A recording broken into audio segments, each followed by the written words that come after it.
بسم الله الرحمن الرحيم.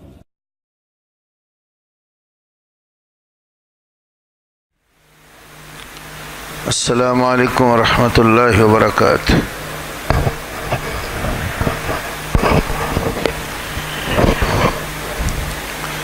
ان الحمد للہ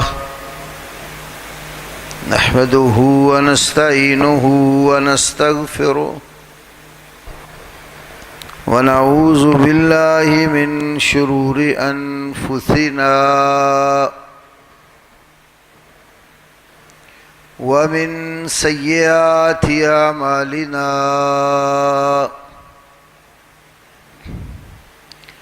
من يهده الله فلا مضل له ومن يضلل فلا هادي له وأشهد أن لا إله إلا الله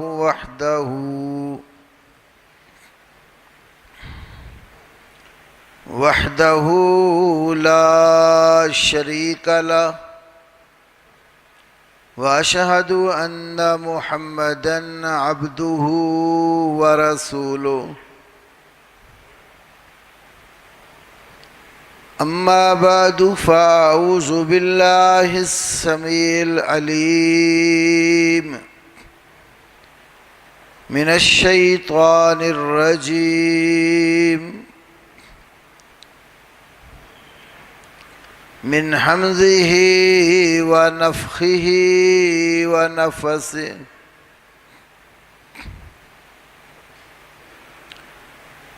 بسم اللہ الرحمن الرحیم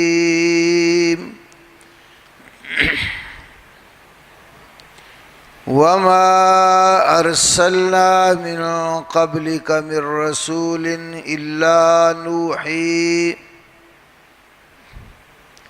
الا نوحی الیہ انہ لا الہ الا انا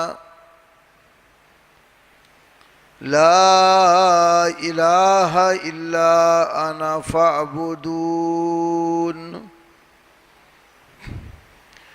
وقالوا اتخذ الرحمن ولدا سبحانه بل عباد مکرمون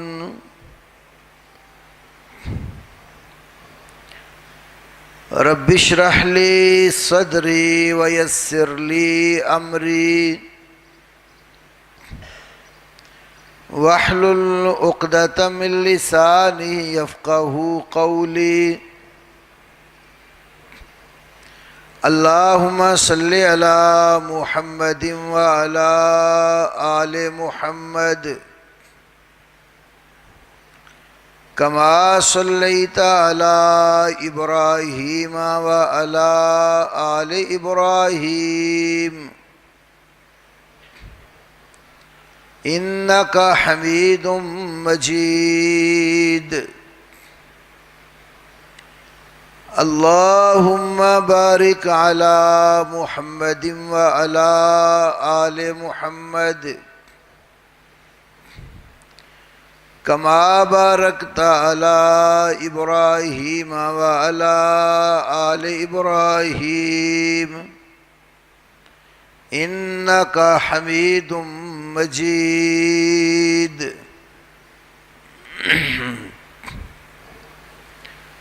اللہ احکم الحاکمین رب العزت رب العالمین نے 17ویں پارے میں سورۃ الانبیاء کی آیت نمبر 25 اور 26 میں ارشاد فرمایا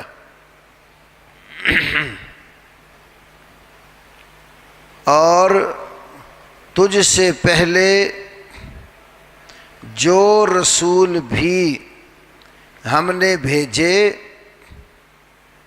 ان کی طرف یہی وحی نازل کی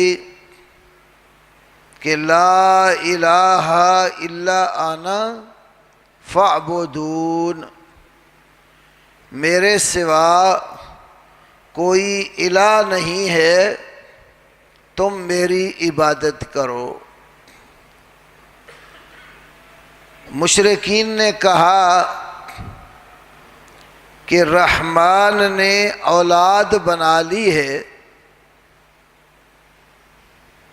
ان کی یہ بات انتہائی کبھی اور غلط ہے، اس لیے کہ سبحانہ اللہ تبارک و تعالی ایسی چیزوں سے پاک اور مبرہ ہے۔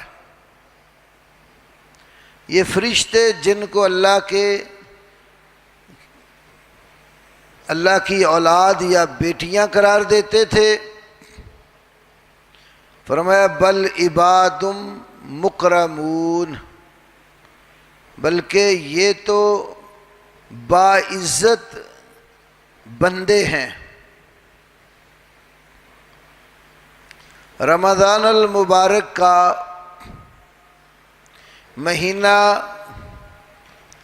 ہمارے لیے جو دروس اور نصیحتیں لے کر آتا ہے، ان میں سے بہت بڑی نصیحت انسان کا تعلق اللہ رب العالمین کے ساتھ قائم کرنا ہے۔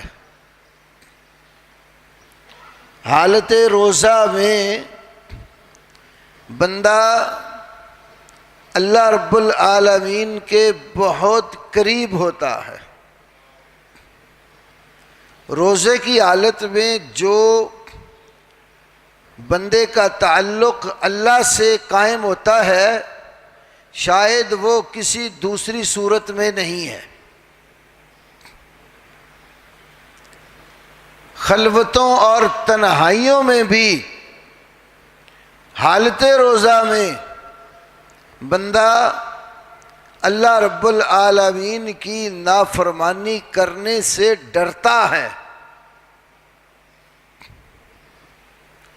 دنیا کی کوئی طاقت اس کو دیکھنے والی نہ ہو، یہ اکیلا تنہا اپنے کمرے میں، دفتر میں، کارخانے میں، فیکٹری میں، اسکول، کالج، یونیورسٹی، اکیڈمیز میں، جہاں اکیلا بیٹھا ہے اور کوئی شخص دیکھ نہیں رہا اس کو، گرمی کی شدت میں بھوک بھی تنگ کرتی ہے، پیاس بھی تڑپاتی ہے، اور اس کے دفتر میں، آفس میں پانی، مشروبات، مأکولات، طرح طرح کی کھانے پینے والی چیزیں پڑی ہے، یہ کسی چیز کے قریب بھی نہیں جاتا۔ بھوک کے باوجود کچھ کھاتا نہیں ہے، پیاس کے باوجود کچھ پیتا نہیں ہے۔ یہ کھانے پینے سے اس کو کس نے روکا ہوا ہے؟ ایماندار بندہ سمجھتا ہے کہ کھانا پینا، شہوات، نفس کی خواہشات، ان سے میں اس لیے رکا ہوا ہوں کہ اللہ رب العالمین نے مجھے روکا ہے۔ تو کتنا اللہ سے بندے کا روزے کی حالت میں تعلق مضبوط ہوتا ہے کہ اس کی مرضی اور منشا کے خلاف کوئی کام نہیں کرتا، بچتا ہے۔ روزے نے یہی تو سکھایا نا، لعلکم تتقون۔ روزہ فرض اس لیے کیا تاکہ تم بچتے رہو، تم گناہ سے بچو، نافرمانی سے بچو، اللہ رب العالمین کے ساتھ شرک کرنے سے بچو، کفر کرنے سے بچو، محمد الرسول اللہ صلی اللہ علیہ وسلم کی نافرمانی کرنے سے بچو، والدین کے ساتھ جھگڑا کرنے اور ان کی عزت و آبرو کو خاک میں ملانے سے بچو، عزیز و اقارب، دوست احباب کے ساتھ نافرمانیاں، لڑائی جھگڑے، غیبت، چغلی، ان سب چیزوں سے بچو، ہمسایوں کے ساتھ منہ ماری کرنے سے بچو، لعلکم تتقون۔ روزہ دیا ہی اللہ نے اس لیے ہے بندہ ہر نافرمانی سے بچے، اور سب سے بڑی نافرمانی جس سے ایک ایمان والا بچتا ہے وہ کیا چیز ہے؟ پہلا پارہ سورۃ البقرہ، اللہ رب العالمین نے اس سورت کے شروع میں جو فرمایا ھدی للمتقین، یہ قرآن متقین کے لیے سراسر ہدایت ہے۔ سیدنا عبداللہ ابن عباس مفسر قرآن حبر الامہ رضی اللہ عنہما اس آیت کریمہ کی تفسیر بیان کرتے ہیں، جس کو امام ابن کثیر نے اسی آیت کے تحت تفسیر ابن کثیر میں بیان کیا۔ متقین ہم المؤمنون الذین یتقون الشرک، پرہیزگار متقی وہ ایمان والے ہیں جو شرک سے بچتے ہیں۔ یہ اکبر الکبائر ہے، تمام بڑے گناہوں میں سب سے بڑا گناہ ہے، قرآن کی نظر میں ظلم عظیم ہے۔ صحابہ کرام رضوان اللہ علیہم اجمعین جب یہ آیت نازل ہوئی الذین آمنوا ولم یلبسوا ایمانہم بظلم اولئک لہم الامن وہم مہتدون، جو لوگ ایمان لے آئے، ایمان لانے کے بعد اپنے ایمان کے ساتھ انہوں نے ظلم کا اختلاط اور اس کی آمیزش نہیں کی، قرآن کہتا ہے یہی لوگ امن والے ہیں، یہی ہدایت والے لوگ ہیں۔ جب اس آیت کریمہ کا نزول ہوا صحابہ کرام پریشان ہو گئے کہ قرآن کہتا ہے کہ ایمان لا کر جو ظلم نہ کرے، ہدایت والا، راہ یافتہ، صراط مستقیم پر چلنے والا وہ بندہ ہے، تو اینا لم یظلم، کون سا وہ شخص ہے جس نے ہم میں سے ظلم نہیں کیا؟ ہر ایمان والے سے ظلم ہو جاتا ہے، اس لیے کہ ظلم کی تعریف اور ڈیفینیشن یہ ہے وضع الشیء فی غیر محلہ، کسی بھی چیز کو اس کے اصل مقام سے ہٹا کر دوسری جگہ رکھ دینا، یہ ظلم ہے۔ ایک چیز کا ایک مقام بنتا ہی نہیں ہے، آپ اس کو اس مقام پر فائز کر دیں تو یہ ظلم ہے۔ تو صحابہ پریشان ہو گئے، بھئی ہر انسان ہے، غلطی ہو جاتی ہے، کوئی نہ کوئی ظلم انسان سے ہو جاتا ہے، تو یہ آیت کیا بتا رہی ہے؟ جو ظلم ایمان کے بعد نہیں کرتا وہ امن اور ہدایت والا ہے۔ نبی صلی اللہ علیہ وسلم کے سامنے یہ بات بیان کی اینا لم یظلم، کون سا بندہ ہے ہم میں سے جو ظلم نہیں کرتا؟ فرمایا میرے صحابیوں، اس آیت سے وہ ظلم مراد نہیں ہے جو تم نے سمجھ رکھا ہے، اس سے مراد وہ ظلم ہے جو لقمان اپنے بیٹے کو نصیحت کرتے ہوئے کہتے ہیں یا بنی لا تشرک باللہ ان الشرک لظلم عظیم، اے میرے بیٹے اللہ کے ساتھ شرک نہ کر، یقیناً شرک ظلم عظیم ہے، سب سے بڑا ظلم ہے یہ، اس سے اوپر کوئی ظلم نہیں ہے۔ جو بندہ یہ ظلم اپنے نامہ اعمال میں لے کر چلا گیا اس کی بخشش نہیں ہوگی۔ قرآن حکیم کا بڑا واضح اور اٹل فیصلہ ہے، ان اللہ لا یغفر ان یشرک بہ ویغفر ما دون ذلک لمن یشاء۔ بلا شک و شبہ اللہ تعالیٰ اس بات کی معافی نہیں دے گا کہ اس کے ساتھ شرک کیا جائے، اس کے سوا جتنے گناہ ہیں چاہے تو معاف کر دے۔ باقی گناہوں کی معافی اپنی مشیت پر رکھی ہے، لیکن شرک کے متعلق اٹل فیصلہ سنا دیا۔ میرے بھائیوں، شرک اللہ تعالیٰ کو گالی ہے، شرک اللہ کو گالی ہے۔ صحیح بخاری کتاب التوحید کی حدیث ہے، نبی صلی اللہ علیہ وسلم کہتے ہیں اللہ کہتا ہے یسبنی ابن آدم، یسبنی ابن آدم، آدم کا بیٹا مجھے گالی دیتا ہے۔ کیا گالی دیتا ہے؟ آدم کا بیٹا کہتا ہے اتخذ اللہ ولدا، اللہ تعالیٰ نے تو اولاد بنا لی۔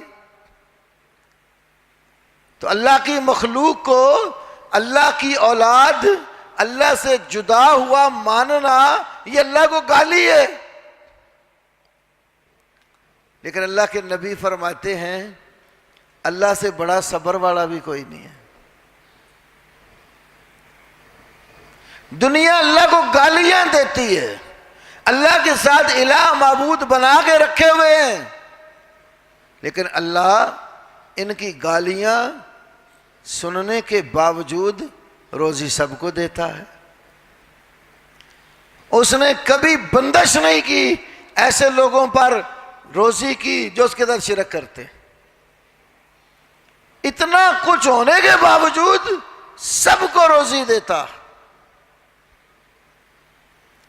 تو انبیاء رسل علیہم الصلاۃ والتسلیم سب سے پہلی دعوت، بنیادی عقیدہ، فکر، سوچ جو لے کر آئے وہ اللہ کی توحید ہے۔ دیکھیے سورۃ الانبیاء، جس سورت میں کئی نبیوں کا ذکر خیر ہے، اللہ اس کی 25 نمبر آیت میں ارشاد فرما رہا ہے وَمَا أَرْسَلْنَا مِن قَبْلِكَ مِن رَسُولٍ، ہم نے آپ سے پہلے کوئی بھی رسول نہیں بھیجا الا مگر نوحی الیہ، ہم اس کی طرف یہی وحی کرتے رہے انہو لا الہ الا انا فاعبدون، کہ میرے سوا کوئی الہ نہیں ہے، تم میری عبادت کرو۔ الہ کون ہوتا ہے؟ الہ کون ہوتا ہے؟ بہت سارے بھائی غلط فہمی میں ہوتے ہیں۔ جو صفتیں، خوبیاں، کمالات ایک سچے الہ کی ہوتی ہیں، وہ اللہ کی مخلوق میں مان بھی رہے ہوتے ہیں اور ان کو الہ بھی نہیں سمجھتے۔ پہلی بات یہ سمجھو، اللہ کے حقوق، اللہ کی صفات جب مخلوق میں بندہ ماننے لگ جائے تو جس مخلوق میں وہ اللہ کی صفتیں مان رہا ہے اس کو وہ الہ کہے یا نہ کہے، اس کے حق میں وہ اس کا الہ اور اس کا رب ہی شمار ہوتا۔ دلیل سورہ توبہ، اللہ نے فرمایا اتخذوا احبارہم ورہبانہم اربابا من دون اللہ، اتخذوا احبارہم، انہوں نے اپنے علماء کو پکڑ لیا، ورہبانہم، اور اپنے پادری اور درویشوں کو پکڑ لیا۔ کیا پکڑا؟ کیا بنایا؟ اربابن، رب بنایا، من دون اللہ، اللہ کے سوا۔ ایک تو اس آیت سے پتا چلا کہ مولوی ہو یا درویش ہو وہ بھی من دون اللہ ہی ہوتا ہے۔ یہ نہیں ہے کہ من دون اللہ سے مراد صرف پتھر کے بت یا درخت اور لکڑی کے بنائے ہوئے معبود ہوں۔ انسان بھی من دون اللہ ہے، مولوی بھی من دون اللہ ہے، درویش بھی من دون اللہ ہے۔ یہ قرآن کی آیت ہے، اتخذوا احبارہم ورہبانہم اربابا من دون اللہ، انہوں نے اپنے مولویوں اور درویشوں کو اللہ کے سوا رب بنا لیا۔ دوسری بات، جب یہ آیت کریمہ نازل ہوئی، اللہ کے نبی صلی اللہ علیہ وسلم اس کی تلاوت فرما رہے تھے تو عدی بن حاتم آ گئے جو عیسائی تھے، گلے کے اندر سلیب پہنی ہوئی ہے جو عیسائیت کی علامت ہے، اور اللہ کے نبی یہ آیت پڑھ رہے، جب انہوں نے یہ سنا کہ اللہ کے نبی کہہ رہے ہیں کہ اتخذوا احبارہم ورہبانہم اربابا من دون اللہ، کہ یہودیوں نے اور عیسائیوں نے اپنے علماء اور درویشوں کو اللہ کے سوا رب بنا رکھا ہے، تو عدی کہنے لگے اللہ کے نبی ہم نے تو ان کو رب نہیں بنایا، صاف انکار کیا کہ ہم نے اپنے علماء اور درویشوں کو رب نہیں بنایا۔ قرآن کیا کہہ رہا ہے؟ رب بنایا ہے۔ جن کے بارے میں کہہ رہا ہے منکر ہیں، کہتے ہیں ہم تو رب نہیں مانتے۔ اللہ کے نبی نے پھر وضاحت فرمائی، آپ نے کہا عدی یہ بتاؤ جن چیزوں کو تمہارے علماء اور درویش حلال ٹھہرا دیتے تھے کیا تم ان کو حلال مانتے تھے؟ کہنے لگے ہاں۔ پھر پوچھا جن کو وہ حرام ٹھہرا دیتے تھے کیا تم ان چیزوں کو حرام مانتے تھے؟ کہنے لگے ہاں۔ فرمایا فَتِلْكَ عِبَادَتُهُمْ، یہی ان کی عبادت کرنا ہے، یہی ان کو الہ بنانا ہے۔ کسی چیز کو حلال قرار دینا یا حرام قرار دینا کس کا اختیار ہے؟ اللہ کا۔ ایک دفعہ نبی علیہ السلام نے بھی کہا نا اپنی 2 بیگمات سے کہ آئندہ میں شہد استعمال نہیں کروں گا، شہد استعمال نہیں کروں گا، تو اللہ تعالیٰ نے وحی نازل کی، یا ایھا النبی لما تحرم ما احل اللہ لک، اے نبی تم اس چیز کو کیوں حرام قرار دیتے ہو جو اللہ نے تمہارے لیے حلال بنائی ہے؟ جو چیز اللہ نے حلال بنائی ہو، اللہ نے یہ اختیار تو پیغمبر کو بھی نہیں دیا اس کو حرام ٹھہرائے، تو وہ اختیار مولوی، مرشد، پیر، رہبر، رہنما، مفتی، قائد، لیڈر کو کیسے مل جاتا ہے؟ تو اللہ کا اختیار جب انہوں نے مولویوں اور اپنے لیڈروں میں اور مرشدوں اور رہبروں میں تقسیم کیا تو قرآن نے کہا انہوں نے ان کو رب بنایا ہوا ہے۔ بے شک وہ نہیں مانتے تھے رب، لیکن رب والی صفتیں جب ان میں مانی تو قرآن نے کہا یہ ان کے رب ہیں۔ تو اسی طرح بہت سارے لوگ لا علمی اور جہالت میں اللہ کے بندوں کے بارے میں ایسے ایسے خیالات رکھتے اور باتیں کر جاتے ہیں جو ان کے لیے جائز نہیں ہوتی، وہ ایک الہ والی خوبیاں ہوتی ہیں، تو کہتے ہیں ہم تو ان کو اللہ تو نہیں نہ مانتے، رب تو نہیں مانتے۔ میں دعوت فکر دیتا ہوں سب بھائیوں کو، قرآن کا ترجمہ پڑھیں۔ قرآن کا ترجمہ کسی نے لکھا ہو، کوئی دیوبند سے تعلق رکھتا ہو یا بریلی سے یا اہل حدیث سے تعلق رکھتا ہو یا فقہ جعفری سے تعلق رکھتا ہو، وہ قرآن کا ترجمہ نکال کے پڑھے، 20واں پارہ ہے، بالکل ابتدا سے، کہ الہ کس کو کہتے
اس کے اندر 5 ہستیوں کے نام بنائے جاتے ہیں. الف ہے تو محمد اس طرح لکھا ہوتا ہے، وہ الف کا الف لگتا ہے، غور سے دیکھیں تو لفظ محمد لگتا ہے. آگے لفظ اللہ کے جو 2 لام اور ہا ہیں، ان میں حضرت علی، فاطمہ، حسن، حسین رضی اللہ تعالی عنہم اجمعین، 5 کو لفظ اللہ میں پرو کے رکھا ہوا ہے. یہ 5 جمع ہوئے تو لفظ اللہ بنا. کبھی نہیں غور کیا کہ اللہ کی ہستی کو ہم نے کیا سمجھ رکھا ہے. یہ نظریہ حضرت علی کا نہیں تھا. ایک یہودی شخص جس نے اسلام کا لبادہ اوڑھا، تاریخ اور حدیث کی کتابیں اس کو عبداللہ ابن سبا کا نام دیتی ہیں. حافظ ابن حجر اسقلانی رحمت اللہ علیہ کی بخاری کی شرح فتح الباری میں انہوں نے امام ابو طاہر المخلص کی کتاب حدیث کی المخلصیات وہاں سے نقل کیا. دونوں کتابیں ہمارے کتب خانے میں موجود ہیں. ابن حجر نے نقل کر کے اس کی سند کو بھی حسن قرار دیا. لکھا کہ کوفہ کی وہ جامع مسجد جہاں حضرت علی خطبہ ارشاد فرماتے تھے، اس کے آس پاس یہ سبائی گروہ کے کچھ لوگ حضرت علی کی ہستی کے بارے میں ایسی ایسی باتیں بیان کرتے جو اللہ کے متعلق بیان کی جانی چاہیے. حضرت علی نے جب یہ بات معلوم کی تو حکم دیا کہ ایسے لوگ جہاں نظریں پکڑ کر میرے پاس لے آؤ. اس گروہ سے کچھ لوگ پکڑے گئے. جب حضرت علی کے سامنے لائے گئے تو علی نے پوچھا بھائی تم کیا کہتے ہو؟ وہ حضرت علی کے منہ پر کہتے ہیں انت ربنا وانت خالقنا وانت مالکنا. علی تو ہمارا رب ہے، تو ہمارا خالق ہے، تو ہمارا مالک ہے. جب انہوں نے حضرت علی کے سامنے یہ بات کہی، حضرت علی نے فرمایا اللہ کے بندو انا عبدم مثلکم آکل کما تاکلون واشرب کما تشربون. جس طرح تم اللہ کے بندے ہو میں بھی تمہاری طرح اللہ کا بندہ ہوں. جیسے تم کھاتے ہو ایسے میں کھاتا ہوں، جیسے تم پیتے ہو ایسے ہی میں پیتا ہوں. کھانا پینا یہ تو رب کا وصف ہی نہیں ہے. سمجھایا، علی کے سمجھانے پر بھی نہ مانے. حضرت علی نے چھوڑ دیا. اگلے دن پھر پکڑ کے لائے، پھر پوچھا، انہوں نے پھر وہی کفر بقا. حضرت علی نے پھر سمجھایا، چھوڑ دیا. تیسرے دن پھر لائے گئے، پھر سمجھایا، نہیں مانے. حکم دیا خندقیں کھود کر آگ جلاؤ، اور ان لوگوں کو آگ میں پھینک دیا. صحیح بخاری میں اس کا اشارہ ہے تھوڑا سا. امام بخاری بہت شارٹ کٹ حدیث لائے کہ حضرت علی کے پاس کچھ زندیق لائے گئے جنہیں انہوں نے آگ میں جلایا. یہ صحیح بخاری کا چیپٹر جو ہے وہ استطابت المرتدین، مرتد لوگوں سے توبہ کا کہا جائے گا. یہ باب جو ہے اس میں یہ روایت لائے. پھر حضرت علی نے جلانے کا حکم دیا تو عبداللہ بن عباس رضی اللہ تعالی عنہما، چچا زاد بھائی، کزن، کہنے لگے اگر معاملہ میرے اختیار میں ہوتا تو میں ان کو جلاتا نہ، قتل کا حکم دیتا. کہ اللہ کے نبی نے جلانے کا ایک دفعہ فرمایا، لیکن آپ نے کہا بعد کا حکم یہی ہے کہ قتل کر دو. من بدل دینا فاقتلوہ. تو عرض کرنے کا مقصد یہ ہے کہ حضرت علی کا یہ عقیدہ نہیں تھا. حضرت علی نے بتایا کہ جیسے تم اللہ کے بندے ہو میں بھی اللہ کا بندہ ہوں، جیسے تم کھاتے ہو ویسے میں کھاتا ہوں، جیسے تم پیتے ہو ویسے میں پیتا ہوں. کھانے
نہیں کریں گے. کوئی مشکل آئے، کوئی مصیبت آئے، کوئی حاجت ہو، کوئی ضرورت ہو تو دعا مانگنی ہے، پروردگار کے آگے ہاتھ اٹھا کر اس سے مانگنا. تو روزہ یہ سبق بھی سکھاتا ہے کہ بندہ مومن، اللہ تیرا پروردگار ہے، وہ تیرا حاجت روا ہے، وہ تیرا مشکل کشا ہے، وہ تیرا معبود برحق ہے. تو جب بھوک پیاس اس کے لیے برداشت کرتا ہے، اس نے بھی تیرے لیے بڑے انعامات رکھے. نبی پاک نے فرمایا قیامت والے دن اللہ کہے گا بندوں کو، جب فرشتوں کی ڈیوٹیاں لگی ہیں، اعمال کا بدلہ تقسیم ہو رہا ہے، تو الصوم لی وانا اجزی بہی. اللہ کہے گا روزہ میرے لیے، اس کی جزا میں خود دوں گا. روزہ میرے لیے رکھا، اس کی جزا میں خود دوں گا.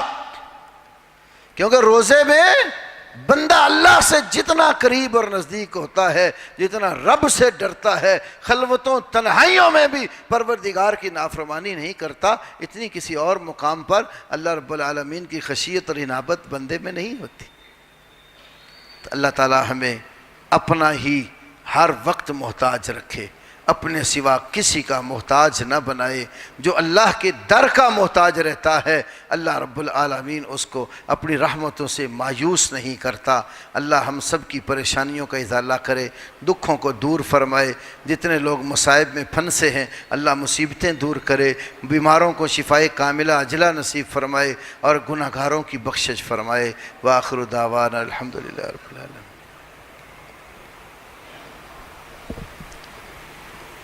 اللہ اکبر.